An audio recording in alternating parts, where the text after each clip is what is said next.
Hey guys, Zero here. Welcome back to another video. And I'm a little late on a few things because I was a little busy yesterday doing a stream. Wow, look at me, little streamer boy.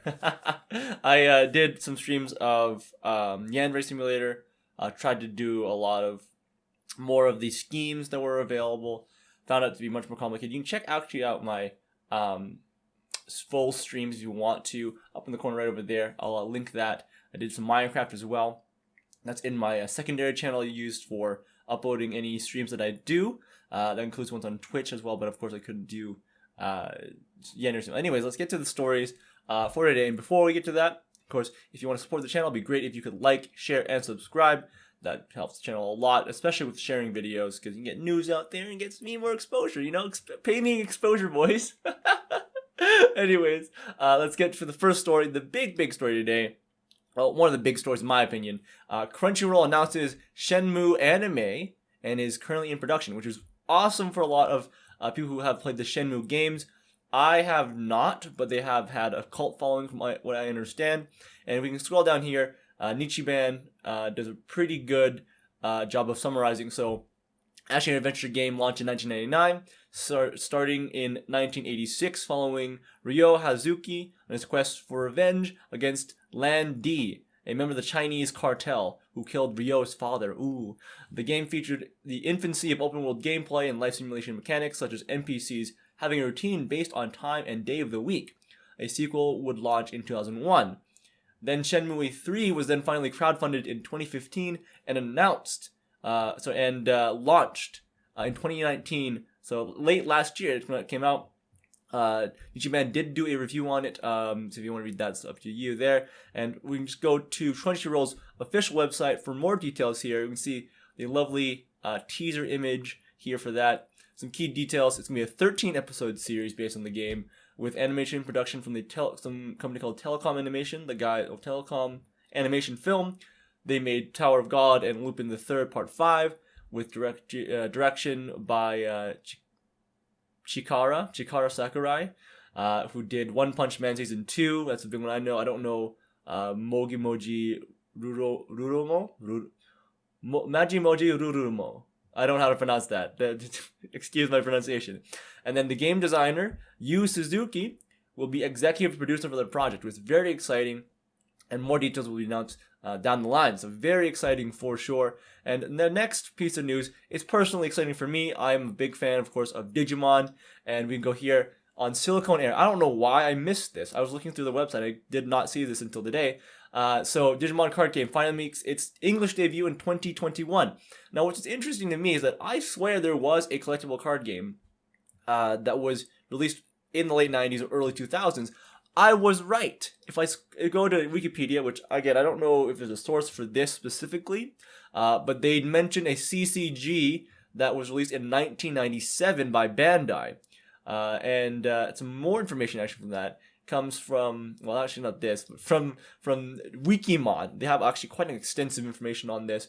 So the first release was 97, and then some starter decks in 99, and as well as boosters. And the final booster pack seemed to be in November of 2005 for some reason. I'm not sure if there's more. There's likely to be more, since in 2013 we see here 15th anniversary box sets for the Digimon series, which is pretty cool. Again, we never actually got it here in the West. I believe there was no English translation, and it looks like in 2021 January on their official website actually as well. We can actually go there. They show off a lot of things. We just give it a moment here. There we go. English release is incoming. They have a trailer for it as well, and they have a bunch of other articles. You can definitely look more at that if we just hit all for that. Yeah, all or not. Okay, but yeah, there's a lot more. They talked a lot more. This was a Japanese release back in April. I don't know how I missed that. So I'm very excited for that. And then here, this is what I actually want to talk to you about, was the Digimon game teaching app. So it's a reference guide to how to play Digimon the card game. So that's very exciting. Great for introduction to new players. And most people have smartphones these days. Most people. And whoever has the, extra income to actually buy a card game will most likely have the smartphone. I'm willing to guess that. So that's very exciting news for someone who is a fan of the series and who's been waiting for a card game.